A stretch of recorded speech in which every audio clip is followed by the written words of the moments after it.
Olá pessoal, meu nome é Luana Davi, sou delegada de polícia no Distrito Federal, também sou professora de legislação extravagante penal e processo penal e após a insistência de vocês eu resolvi abrir um canal no YouTube pra gente conversar, pra gente poder aí trilhar novos caminhos juntos para quem gosta de direito, para quem é curioso do direito, amante das carreiras policiais. E eu começando agora pensei, por que não iniciar fazendo uma retrospectiva do que a gente viu em 2020. Infelizmente, 2020 foi um dos piores anos, podemos assim dizer, para as mulheres, tá? A gente vai ter um compilado aqui hoje em que você vai chegar à conclusão de que realmente não é fácil ser mulher no Brasil, não é fácil ser mulher em lugar nenhum, quando a gente tem condutas tipificadas que acontecem de forma tão fáceis, tão banais e debaixo do nosso nariz. Vamos relembrar algumas delas? Em 25 de janeiro de 2020, o ano começa com o famoso programa reality show do Big Brother Brasil 20, tá? E entre as mais cotadas celebridades, no dia 25 de janeiro, na madrugada de uma festa, eu acho que foi a primeira festa daquele reality show, a gente acompanha o primeiro episódio do que a gente vai ter durante todo o ano, a primeira importunação sexual, tá? Para quem não sabe, o tipo penal de importunação sexual está no artigo 215A do Código Penal e foi acrescentado somente em 2018, após muita pressão midiática, naquelas situações em que as mulheres eram constrangidas dentro de vagões de trem, de ônibus, onde os homens ali satisfaziam a sua própria lasciva, se masturbavam, ejaculavam em mulheres e simplesmente ter a tipificação de importunação, que era uma contravenção penal, não era suficiente. Em 2018 nasce o crime de importunação sexual, onde você satisfazer sem o consentimento da outra pessoa por meio de algum ato libidinoso a sua própria lascívia configura crime.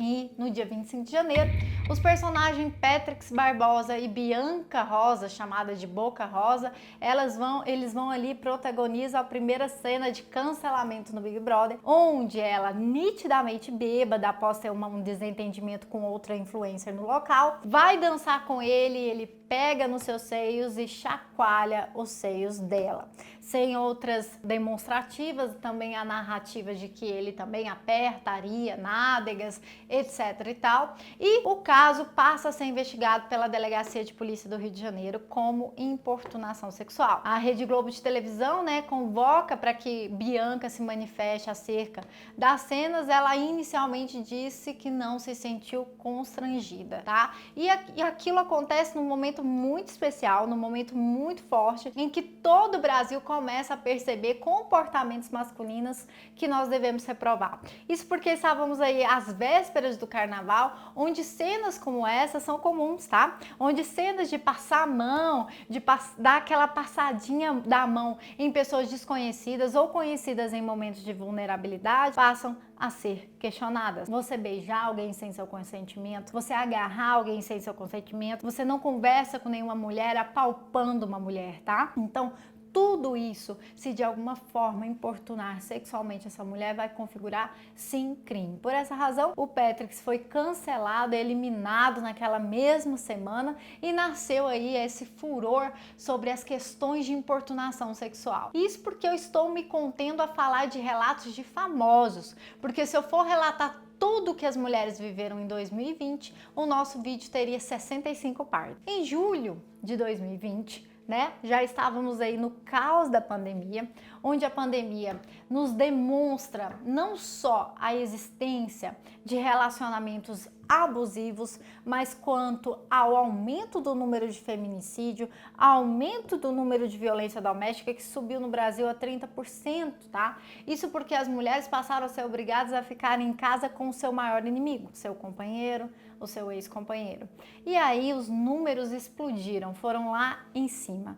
Parece que trancafiar você com aquela pessoa que era para ser o seu protetor passou a ser um pesadelo, um filme de terror. E aí, em julho, a influencer Mayra Card vem à tona por meio do seu Instagram e relata o relacionamento abusivo que vivia com seu marido, ex-marido Arthur Aguiar, não constante em agressões físicas, não constante de agressões sexuais, mas sim dentro de uma violência psicológica, tá? Isso porque a Lei Maria da Penha, ela define 5 possíveis violências. Ela pode ser sexual, ela pode ser também física, ela pode ser patrimonial, ela pode ser moral, ela pode ser psicológica. E a agressão psicológica, ela vai muito além de uma mera forçação de barra, tá? Ela relata aí as questões de que ele proibia que ela explorasse o corpo dela, proibia certos trabalhos, proibia certos comportamentos, né? Não acompanhava,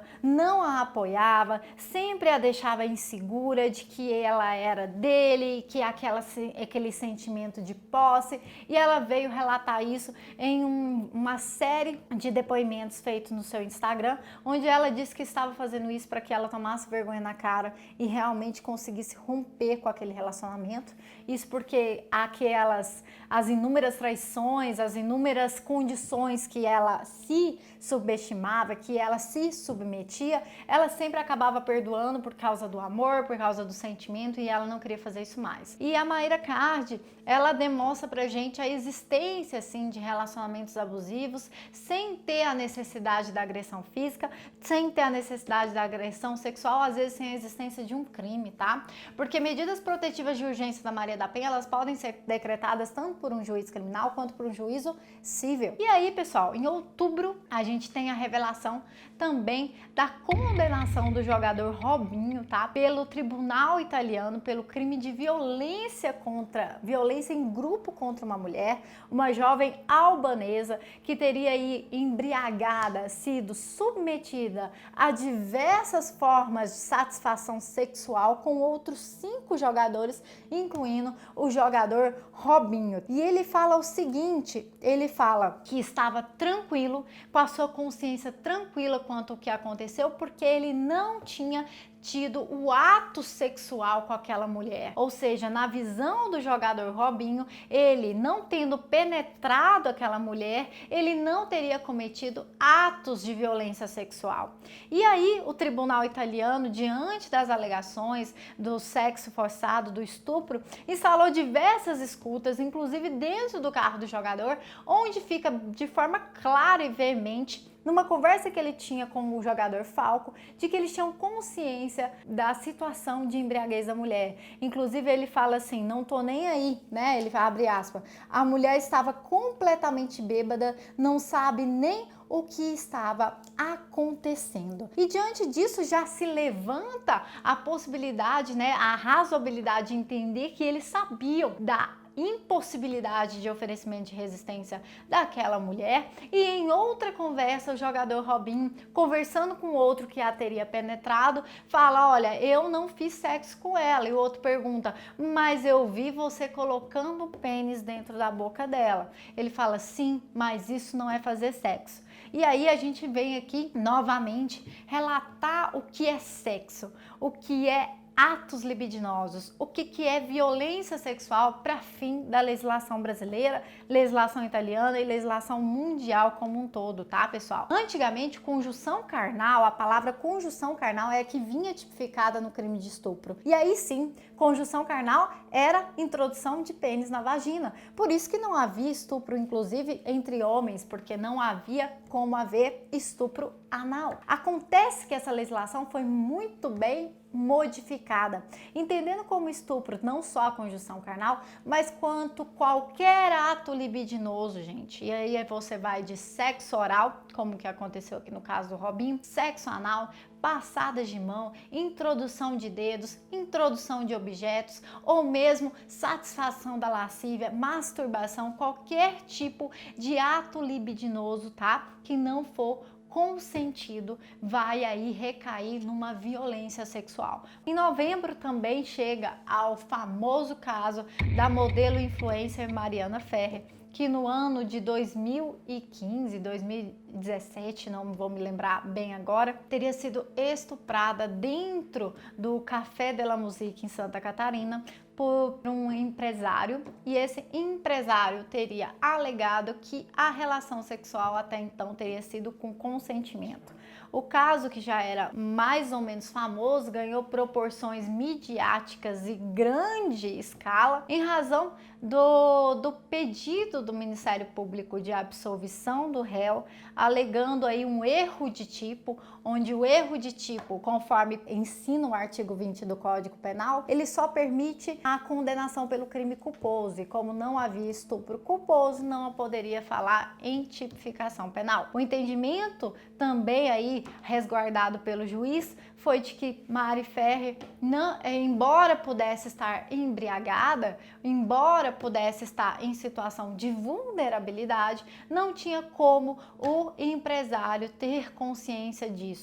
O juiz se atentou somente a um laudo do IML que deu negativo para ingestão de droga, ingestão de bebida alcoólica. Muito embora nos vídeos que foram aí veementemente divulgados, ela estava com bebida na mão, e o próprio médico do IML falou sobre a incerteza, sobre a capacidade de absorção do organismo, e até o Ministério Público reconheceu nas suas alegações finais a vulnerabilidade de Mariana Ferrer, ficando todo o imbróglio da situação sobre a capacidade ou não daquele empresário ter percebido que ela estava em situação de vulnerabilidade ou não. O juiz acabou absolvendo o acusado, tá? A gente não sabe se houve o recurso, sabemos que o prazo já foi escoado para essa questão do estupro ocorrido com ela, mas outro debate também foi levantado sobre a violência institucional durante uma audiência. Uma coisa que não se pode negar, embora não vamos entrar no assunto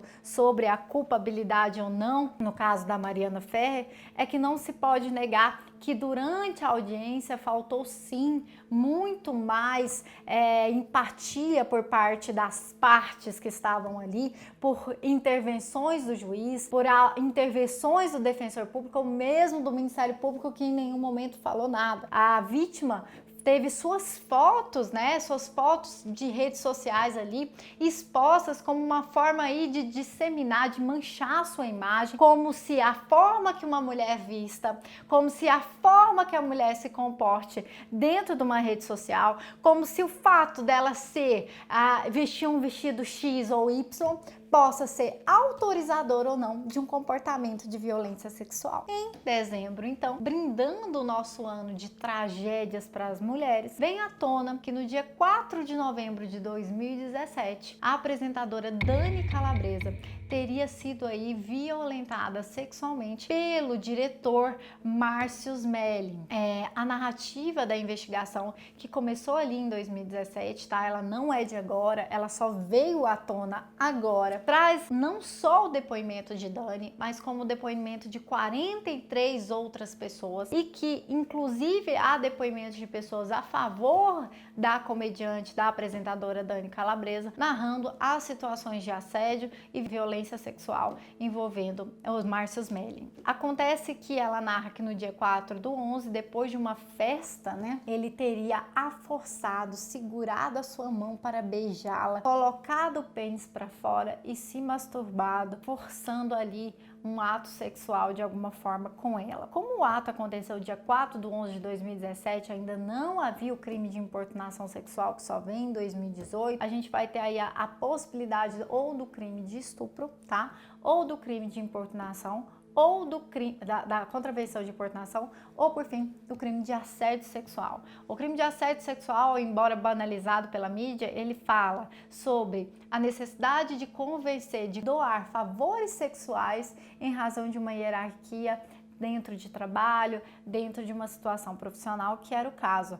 A Dani Calabresa falou que essas situações eram submetidas para que ela pudesse ali continuar dentro do núcleo da Globo, já que o Márcio, ele era o diretor exatamente do núcleo que ela fazia parte como atriz. Então, a gente tem aí a situação de favorecimentos sexuais em razão da superioridade hierárquica de Márcio Smelling. E ele vem à tona depois, posteriormente, falando que não, tudo isso é uma farsa, que é uma vingança, inclusive expondo áudios em que ela tratava ele normalmente dias ou 8 dias após o ocorrido.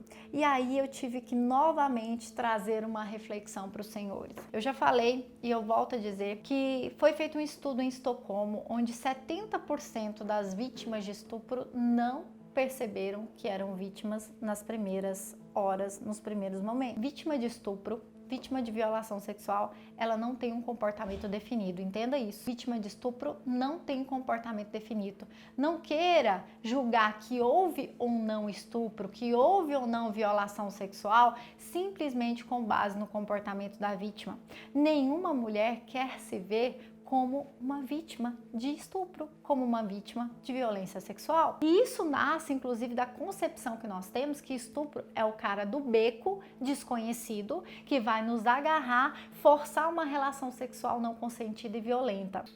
Muitas das vezes, 65% das vezes, o estupro não acontece assim. Acontece com conhecidos, com pessoas próximas, em atos de amor, em atos de amizade. Inclusive, eu acho que vai ter gente que vai assistir esse vídeo e que ainda não tinha até agora percebido que em algum momento da sua vida você se submeteu a uma situação de violação sexual porque achou que não estava dentro do conceito de um estupro violento. Um estupro não tem nada a ver necessariamente com violência. Claro que a violência é grande ameaça. 2020 foi um ano péssimo para as mulheres. 2020 foi um ano que a gente não deveria se lembrar, não por essas violências sofridas, mas serviu de um aviso. Entenda, mulheres, denunciem o seu agressor. Não aceite nenhum toque, nenhuma violação do seu corpo, nenhuma violação da sua intimidade que não for consentida e querida por vocês. Eu espero que 2021, se tiver novos casos, que vocês não